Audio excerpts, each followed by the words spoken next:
She replaced you. Just like that.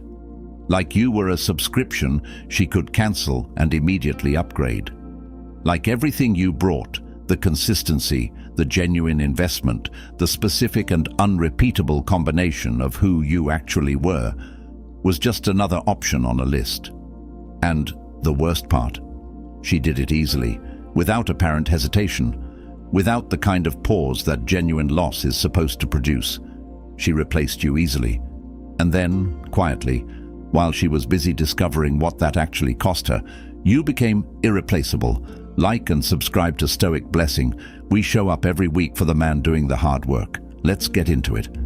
The first thing to understand is what easy replacement actually communicates, and this is the reframe that changes everything. Easy replacement is almost never the product of a genuine, fully processed, clear-eyed assessment of what was being left behind. It is almost always the product of a fundamental misunderstanding, the specific, deeply human confusion between what is known and what is imagined.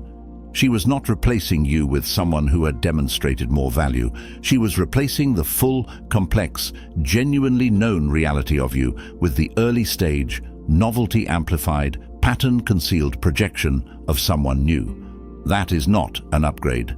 That is a trade of something real for something imagined. And imagined things always look better than real things, until the imagination has to become reality. Marcus Aurelius wrote about the discipline of stripping the legend from the thing, of refusing to accept the story the mind constructs about a situation in place of the actual reality it contains. The easy replacement was built on a legend, the legend that what you were was common, that your particular way of investing in people, showing up genuinely, bringing real character to a connection, was something that could be reproduced from available inventory. That legend is now being corrected, not by argument, by the specific, patient, irrefutable authority of lived experience. Comment below, she traded real for imagined, if the replacement revealed that what she left wasn't as common as she thought. Here is what becoming irreplaceable actually means. Because irreplaceable is a word that gets misused constantly. It does not mean becoming so impressive that no one could rationally choose someone else. That version is fragile, always relative, always one better comparison away from collapsing. The genuine irreplaceability the Stoics pointed toward is completely different. It is the specific, simple, profound reality that you are the only person who is you, who has your specific history, your specific values, your specific way of seeing the world. The combination of those things, expressed consistently through genuine character and genuine daily investment, produces something that cannot be found in anyone else, regardless of how many people are searched.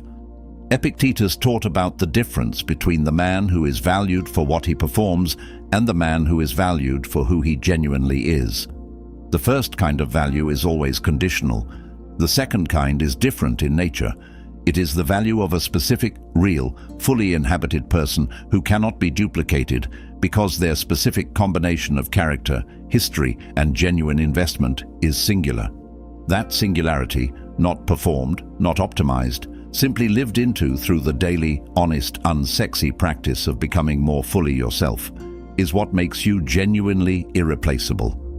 Comment below, 1 of 1, if you've finally understood that what makes you irreplaceable was never something anyone else could duplicate. Now the Stoic demand, the central one this entire video builds around, the becoming irreplaceable cannot be organized around her eventual recognition of what the easy replacement cost her. It cannot be pointed toward the moment when she encounters what you built and understands the error she made. Because becoming irreplaceable organized around her recognition is not genuine becoming irreplaceable. It is the most sophisticated version of the same outcome dependence that made the easy replacement possible in the first place. You are still organized around her, still making her the measure of your worth. The genuine becoming irreplaceable is organized around the only question that produces something permanently yours. Marcus Aurelius asked himself one question every single day: did I act today in accordance with the man I have decided to be? Not did she notice, Not did the building produce the recognition I was hoping for. Did I act from my values? That question, answered honestly, acted on consistently, requiring no external confirmation, is the only measure worth building from. Comment below, I build for me, if the becoming irreplaceable stopped being about her recognition the moment it became genuinely yours. Let's talk about what the building actually required, because it does not feel like triumph from the inside. Most days it felt like the specific, quiet, difficult practice of showing up for your own life, when showing up felt harder than the available alternatives. The morning workout done when grief was louder than motivation. The work poured into when the temptation to monitor the replacement was stronger than the desire to build something real. The honest examination of your own contribution to the dynamic when comfortable self-exoneration would have been so much easier. Seneca wrote that the quality of a life is not determined by its peak moments, but by the texture of its ordinary ones. The becoming irreplaceable was in that texture, not in the dramatic decision to be better, not in the visible transformation that announces the growth to anyone watching, in the ordinary, daily, compounding reality of a man who showed up for his own becoming consistently, honestly, even on the days when the something being built was not yet visible. Every day you invested in your work, rather than the management of her perception of you, was a day you were adding something to the foundation of your irreplaceability. Comment below, built-in silence, if the transformation happened in the daily work, not in a single dramatic moment. Here is the honest accounting of what made the easy replacement possible, because doing this honestly is what prevents the same dynamic from reasserting itself in the next connection.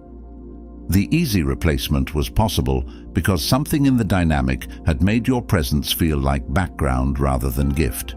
Not because you are common, because the specific way you were showing up, unconditionally available, absorbing the imbalance without consequence, continuing to invest regardless of whether the investment was being genuinely met, had gradually made the extraordinary feel ordinary. Your consistency, however genuine, had been received as expected rather than as remarkable. The Stoic correction is not to become less consistent or less genuinely invested. It is to develop the specific, honestly held standard that ensures your investment only flows toward connections that demonstrate they understand what they are receiving.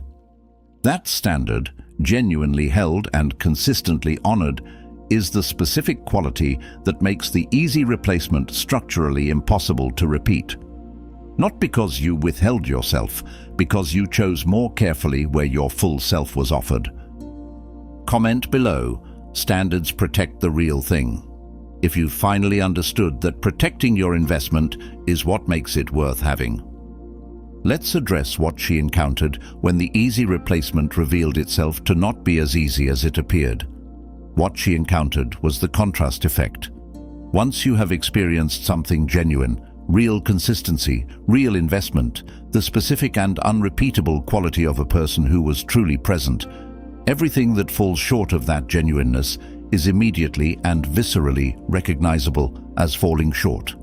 Not through conscious comparison, through the involuntary recognition that what is present now does not have the same quality as what was present before.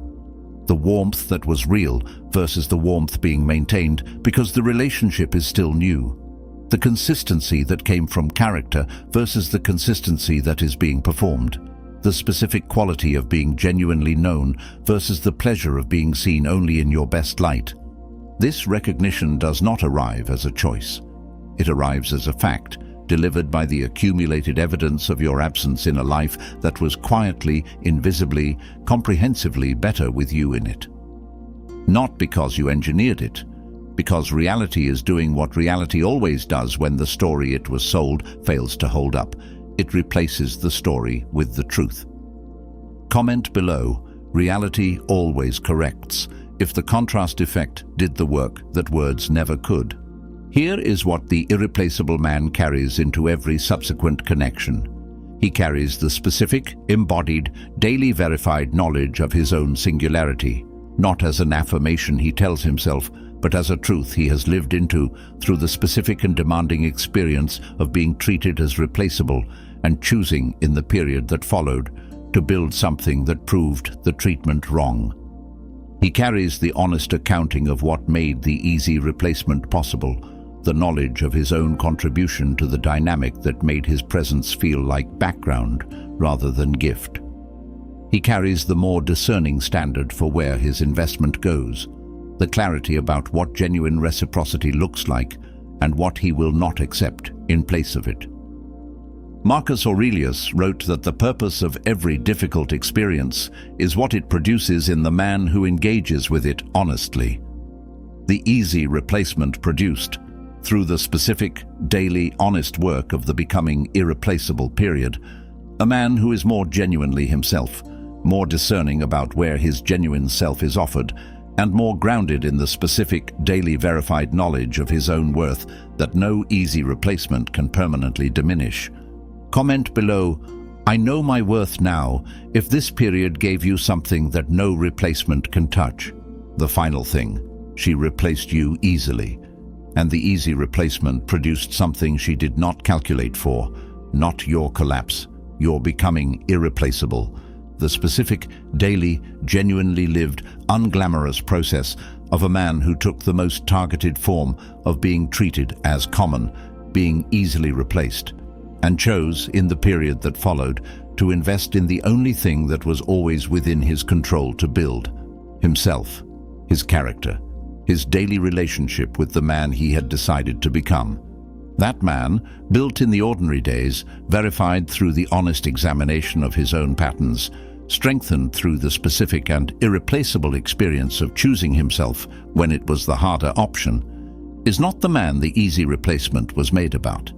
He is genuinely, specifically, permanently irreplaceable, not more impressive, more real, more specifically himself.